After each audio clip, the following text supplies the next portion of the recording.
क्या कर रहा हूं मैं? दर्पण में देख रहा हूं।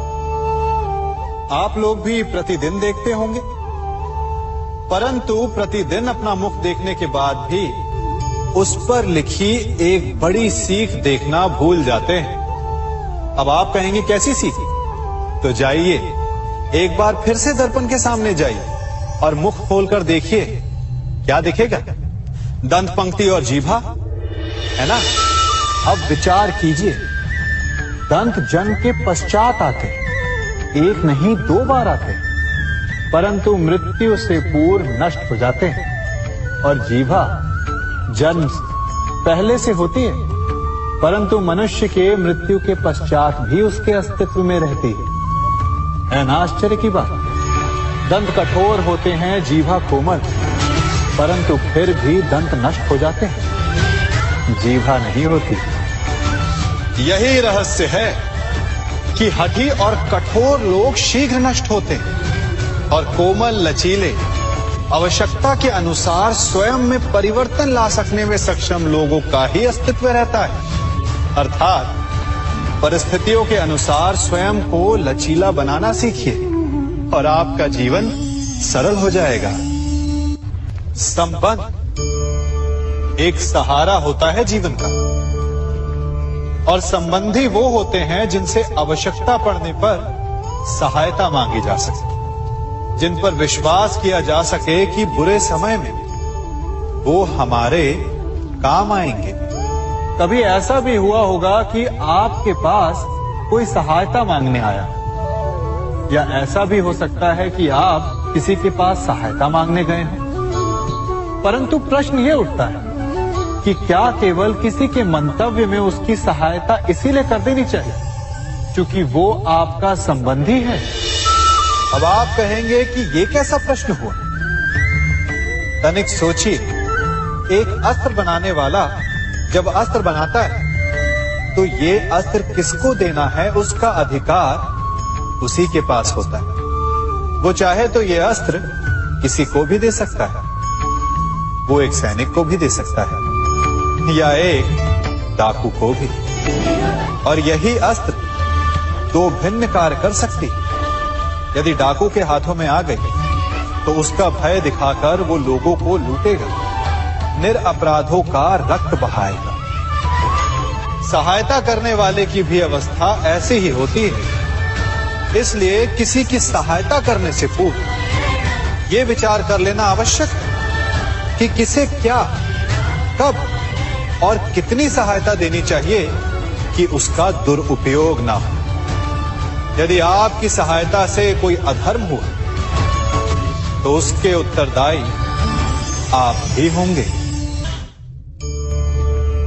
जीवन में कई बार ऐसे अवसर आते हैं कि आप लोगों से मिलने जाते हैं और उनसे कुछ आकांक्षाएं भी रखते हैं, और कई बार जीवन में ऐसे अवसर भी आते हैं कि लोग आपसे मिलने आते हैं। इसलिए अतिथियों का सम्मान करने से पूर्व सदा कुछ बातों को स्मरण रखना आवश्यक होता है। यदि कोई आपके पास मिलने आता है तो उसके 3 कारण हो सकते हैं। पहला कारण होता है भाव, दूसरा अभाव और तीसरा प्रभाव। तो जैसा अतिथि उसको वैसा ही सम्मान दे।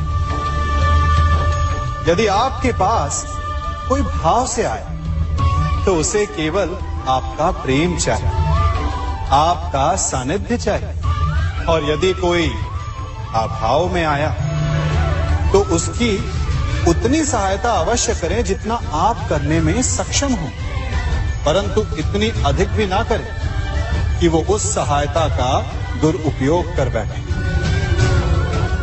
और यदि कोई प्रभाव में आया तो स्वयं पर अभिमान ना करें, क्योंकि कभी ना कभी जीवन में आप भी भाव, अभाव और प्रभाव के चक्रव्यूह में फंस सकते हैं।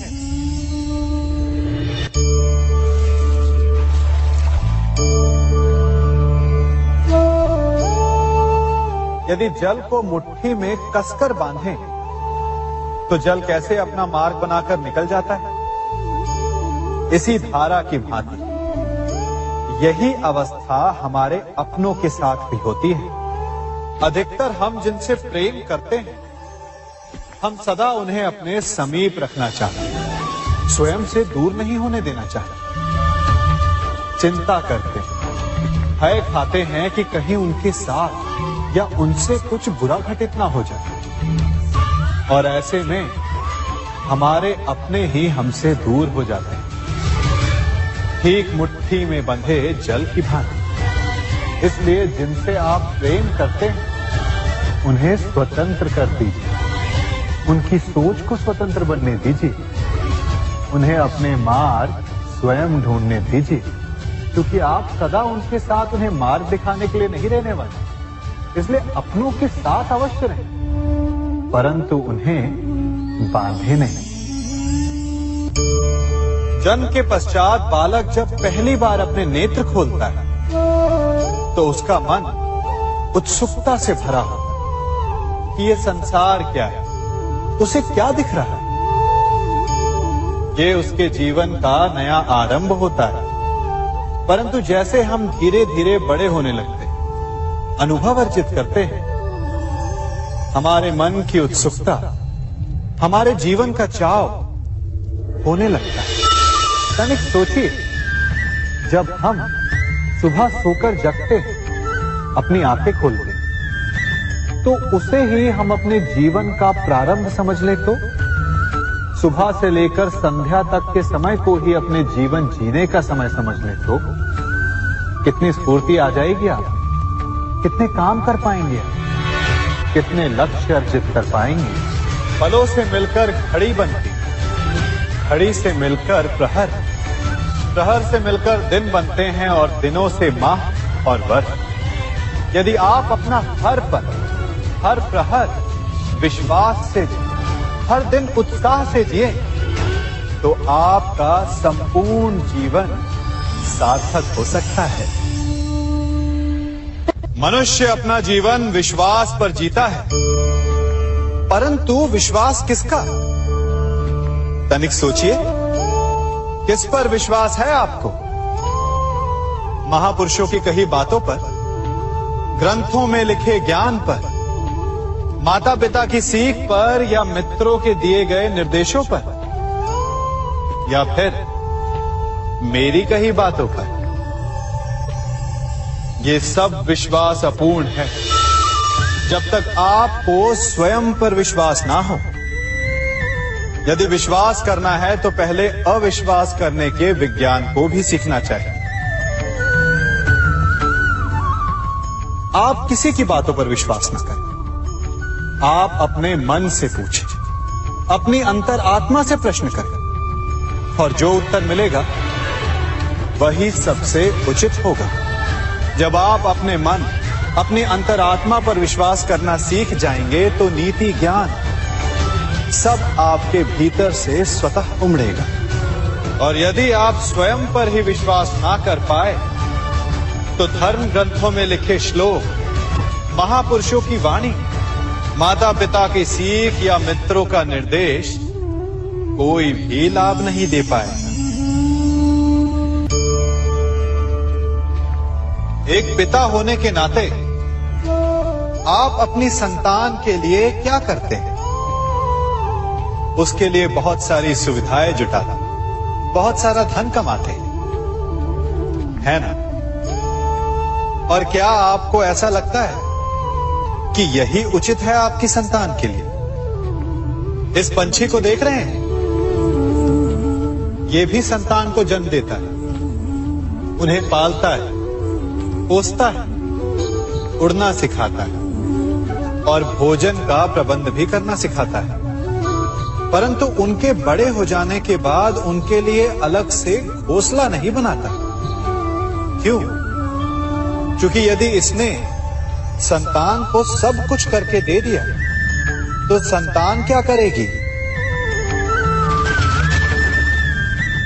वो अपनी संतान को तब तक भोजन कराता है जब तक उसकी संतान स्वयं भोजन का प्रबंध करने में सक्षम नहीं हो जाता।